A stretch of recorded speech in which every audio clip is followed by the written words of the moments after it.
Hello दोस्तों, स्वागत है आपका अपने YouTube चैनल कोयल मैट्रिक्स पर। चैनल पर पहली बार आए हैं, सब्सक्राइब कर लीजिएगा, साथ ही बेल आइकन को प्रेस जरूर करिएगा जिससे नोटिफिकेशन आपके पास समय से पहुंच जाए। तो जैसा कि भी आपको पता है कि आपके एग्जाम में अभी टाइम है, आप अपनी तैयारी को अच्छे से कर सकते हैं।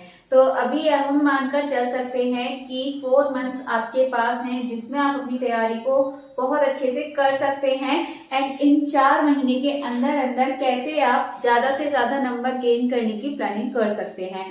तो जैसे कि आपका पार्ट 1 एग्जाम में पूछा जाता है, मैं हमेशा बोलती हूँ कि पार्ट 1 से ही आप ज्यादा से ज्यादा नंबर गेन कर सकते हैं। अपना जो टारगेट है पार्ट 1 से ही बनाकर चलिए। पार्ट 2 तो आपका मेन सब्जेक्ट हो जाता है, लेकिन जो आपका पार्ट 1 है यहाँ से आपको सबसे ज्यादा नंबर गेन यहाँ से करने पड़ेंगे।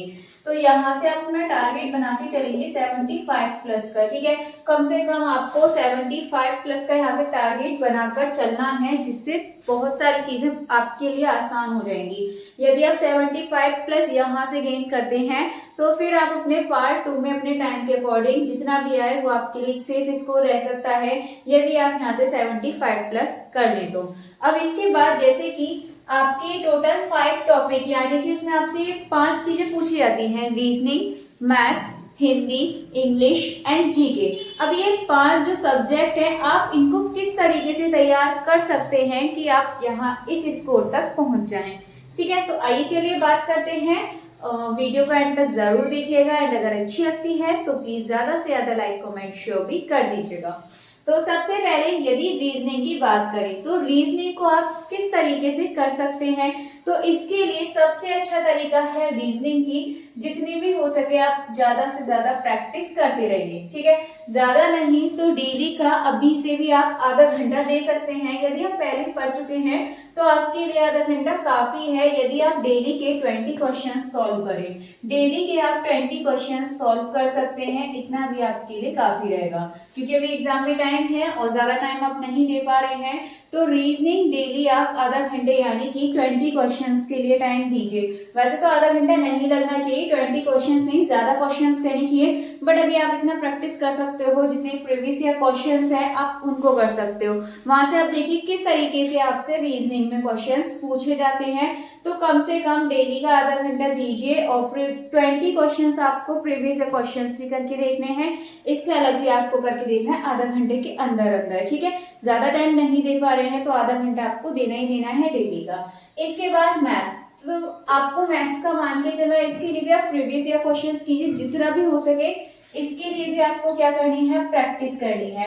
मैथ से आप ज्यादा नहीं कर पाएंगे क्योंकि मैथ सब्जेक्ट आपका एक ऐसा होता है जिसमें थोड़ा सा टाइम भी लगता है, तो आपको इसके क्वेश्चंस टाइम के अकॉर्डिंग लेकर चलने पड़ेंगे। अगर आपको क्वेश्चंस आता भी है तो आपको छोड़ना भी पड़ सकता है यदि वो लेंथी है। तो प्रैक्टिस इसकी मांगता है, आप मैथ की जितने भी हो उतनी ही इसकी प्रैक्टिस करें। तो इसके लिए आप डेली का मतलब 1 घंटा जरूर निकालिए मैथ्स के लिए। स्पेशली मैं मैथ्स के लिए बोल रही हूँ कि आप डेली का 1 घंटा जरूर निकालिए और कम से कम 50 क्वेश्चंस डेली के प्रैक्टिस करने की कोशिश कीजिए। 50 नहीं तो लगभग कम से कम 30 क्वेश्चंस तो डेली के कीजिए इसके, ठीक है। डेली के 30 क्वेश्चन प्रैक्टिस कीजिए। मैथ्स का 1 आवर पूरा प्रैक्टिस कीजिए, जितना भी हो सके आप अच्छे से करिए इसमें। इसके बाद आती है हिंदी। अब हिंदी है ऐसा सब्जेक्ट कि आपने अगर इससे पहले भी और भी एग्जाम्स की तैयारी करी है तो आप हिंदी पढ़े ही होंगे, हर किसी के लिए हिंदी पढ़ते हैं। तो हिंदी एक ऐसा सब्जेक्ट है कि जिसमें आपको क्या करना है कि आपको देखना है, पहले तो आप देखेंगे प्रीवियस ईयर क्वेश्चंस में आपको किस तरह के क्वेश्चन पूछे जाते हैं, किस क्लास तक के पूछे जाते हैं। तो मेरे हिसाब से 10-12 तक के आपसे क्वेश्चन यहाँ से पूछ लिए जाते हैं। तो इसमें ग्रामर यानी कि व्याकरण भी रहता है और आपसे क्वेश्चंस पैसेज, यानी कि इसमें आपको क्या करना है, यहाँ हिंदी से सबसे ज्यादा नंबर आपको गेन करने हैं, ठीक है। एक तो रीजनिंग हो गया, रीजनिंग से आपको ज्यादा से ज्यादा नंबर गेन करने पड़ेंगे। इसमें आप कम से कम लगभग 17 से 18 क्वेश्चंस तो आप करने की कोशिश कीजिएगा कि इतनी आपकी एक्यूरेसी आए कि 17 से 18 क्वेश्चन आप बिल्कुल ठीक और कम टाइम में कर पाए। इसके बाद हिंदी की बात करते हैं तो हिंदी में भी आपको कम से कम 17 से 18 क्वेश्चन एकदम सही सही आपको आनी चाहिए। और इसके लिए आप क्या करिए, जितने भी टॉपिक है आप उसको अच्छे से पढ़िए, तो आप इसमें अच्छे नंबर कर सकते हैं कम टाइम के अंदर अंदर। ठीक है, पैसेज को प्रैक्टिस कीजिए, जो पैसेज होती है उसको जल्दी जल्दी रीड करने की, जो पैसेज होती है आप उसको जल्दी जल्दी पढ़िए। ठीक है, उसके अकॉर्डिंग आप करने की कोशिश कीजिए। फिर आता है इंग्लिश। इंग्लिश में आप चाहे मतलब इतना तो करके चलिए कि कम से कम लगभग 15 क्वेश्चन आपके ठीक हो जाएं। इंग्लिश में 15 क्वेश्चन, और जितना भी हो सकता है आप इसमें प्रैक्टिस कीजिए। प्रैक्टिस किसी करनी है आपको, रीडिंग की, और जितनी हो सके ज्यादा से ज्यादा मीनिंग पढ़िए। ठीक है, वोकैब होती है उसको आप ज्यादा से ज्यादा पढ़िए, तो आप यहाँ से भी अच्छे नंबर गेन कर सकते हैं। इसके बाद जीके। अब जीके अब ऐसा सब्जेक्ट है, आप चेक कीजिए जीके के लिए आप क्या करेंगे। अभी जो आपके एग्जाम चल रहे थे, ठीक है, जल्दी में जो DSSB के जो एग्जाम हुए हैं 2024 में, उसमें आप देखिए जीके में आपसे किस तरह के क्वेश्चंस पूछे गए हैं, किस हिसाब से वहाँ पे करंट अफेयर्स आपसे पूछी गई है, ये चीज आप वहाँ से ऑब्जर्व करिए। और ये करने के बाद फिर आप क्या करेंगे कि जो आपका जीके है आप देखेंगे कि किस तरह के क्वेश्चंस आपसे पूछे गए हैं। अगर सभी शिफ्ट के मिलाकर देखेंगे आप, और अभी बहुत सारे नॉन टीचिंग के भी एग्जाम आपके हो चुके हैं, एंड कुछ TGT के पंजाबी मतलब लैंग्वेज वाले जो एग्जाम थे वो हो चुके हैं, तो अगर आप देखेंगे तो वहां से जितने भी आपके प्रीवियस क्वेश्चंस हैं, reasoning, math, Hindi, English, GK, सभी के जितने भी प्रीवियस ईयर क्वेश्चंस हैं वो आप वहां से करिए। आपको बहुत ज्यादा बेनिफिट मिलेगा। कम से कम आपको मैं इतना बता देती हूँ, 30 क्वेश्चन का तो आपको यहीं से फायदा हो जाएगा। यदि आप अभी वाले प्रीवियस ईयर क्वेश्चंस करेंगे तो लगभग 30 से 50 क्वेश्चन आपको यहाँ से बहुत ज्यादा हेल्प मिलेगी, उसकी तरह आपको क्वेश्चंस देखने के लिए मिल जाएंगे। तो आप जो DSSB के 2024 के अंदर जितने भी एग्जाम्स हुए हैं आप उनके प्रीवियस ईयर क्वेश्चंस को सॉल्व कर लीजिए। ये 4 महीने अब आपको एक अच्छे मौके की तरह मिल रहे हैं, मत गवाइए इसको, और टाइम है आपके पास। इस 4 महीने के अंदर जितना भी हो सके आप कर दीजिए।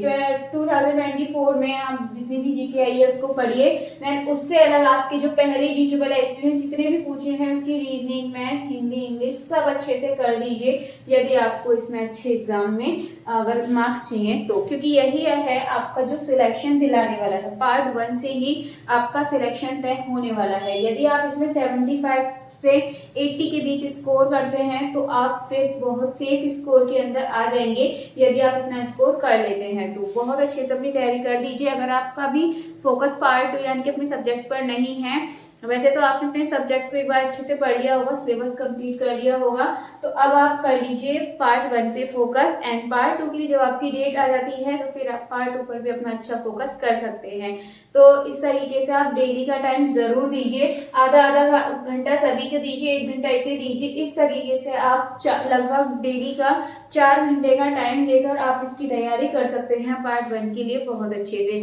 बाकी पार्ट 2 के लिए भी 1 घंटा डेली का दे देंगे आप तो कुछ नहीं जाएगा। डेली से 4 से 5 घंटे आप अपने DSSB के लिए दे दीजिए, भी बहुत अच्छा मौका है आपके पास। कुछ मंथ बचे हैं तो उसको आप एक अच्छे वे में लीजिए। कुछ मंथ जो आपके पास बचे हैं वो आपके लिए अच्छा मौका हो सकता है आपका सिलेक्शन दिलाने के लिए।